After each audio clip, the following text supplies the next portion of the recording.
Before I get started, I do want to take a moment to acknowledge the horrific events of last week and the assassination of my good friend for over a decade and one of the conservative movement's strongest leaders, Charlie Kirk. Charlie's murder was a dark, horrible reminder that we live in a fallen, broken world full of sin and evil. Charlie was a man of deep faith, and as Christians, we are called to put our trust in God and confront evil head on. I hope that each of us can be motivated by the bold, fearless life Charlie led in his unwavering commitment to our Creator. Charlie wouldn't want us to simply grieve. He'd want us to turn our grief into a calling to help others find the eternal life we know he is experiencing now. He'd want us to use our pain for purpose and never forget why he did what he did every day. He didn't go to college campuses looking for controversy. He went looking for lost souls who needed spiritual truth. He helped bring light to a dark world, and now it is our job not to let that light ever go out. Charlie, we will miss you, and we will never forget you and the hope that you brought to each and every one of us. Thank you for letting me share that with you today.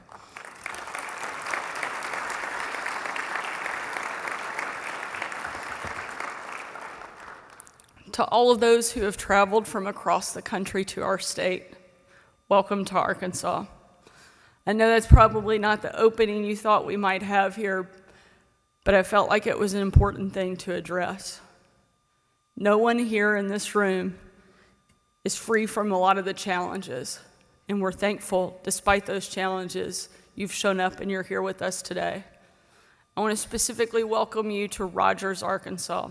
This happens to be the fastest growing part of our state, thanks to major companies that are headquartered here, like a few you probably have heard of, Walmart, J.B. Hunt, and one of this meeting's primary sponsors, Tyson.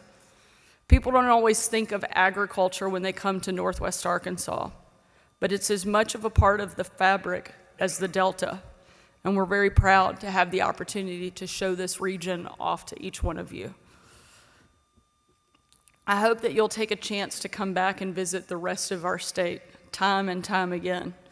We think we have some of the best mountains, lakes, rivers, and outdoor adventures in the entire country, and we're proud to show it off to you. I also want to acknowledge Arkansas Senior Senator John Bozeman, who is serving as the chairman of the Senate Ag Committee. We're privileged to have powerhouse representation from him in Washington. Senator Bozeman is a mentor, a friend, and one of the best people I know who will never stop fighting for the agriculture community. I also want to give a huge thank you to this year's NASDA president, our host, and Arkansas Secretary of Agriculture, Wes Ward, who we really got to see all of his talents as he stalled while I was a little delayed coming out. I know most of you know Wes, and you know that he is always smiling all the time. But don't let that smile and that laugh fool you. He's got 3 advanced degrees and served in the Marines proudly for over 25 years. And there's no tougher fighter for Arkansas or America's farmers. And right now, a fighter is exactly what we need. I don't have to tell this group that this has been one of the worst years for our row crop farmers since the farm crisis of the 80s. In Arkansas alone, we're expecting a $1.45 billion shortfall in 2025, a huge hit on our state's largest industry. We've seen more Chapter 12 bankruptcies in the first quarter of 2025 than we did in all of 2024. The statistics are tough, and the stories are even tougher. My team has heard from farmers who have worked the land for 5 or 6 generations and are saying that this will be their last year. I heard from a young farmer with 4 kids who lost his farm last year, and now the bank is about to take his family's home. One local bank had to turn away 49 farms this year. That bank loses customers, but then so does the parts store. The equipment dealer has to repossess a combine. The farmer no longer has an income. The land sits untouched, and eventually, there's no food left on the table. My dad has a saying that if a country can't feed itself, fuel itself, or fight for itself, it simply cannot survive. If things continue the way they're going, it's not just our farmers who are in trouble. And the reasons for this crisis are clear. Input costs are as high as they've ever been, but prices are still far too low to keep up with the Biden inflation brought about by the previous administration.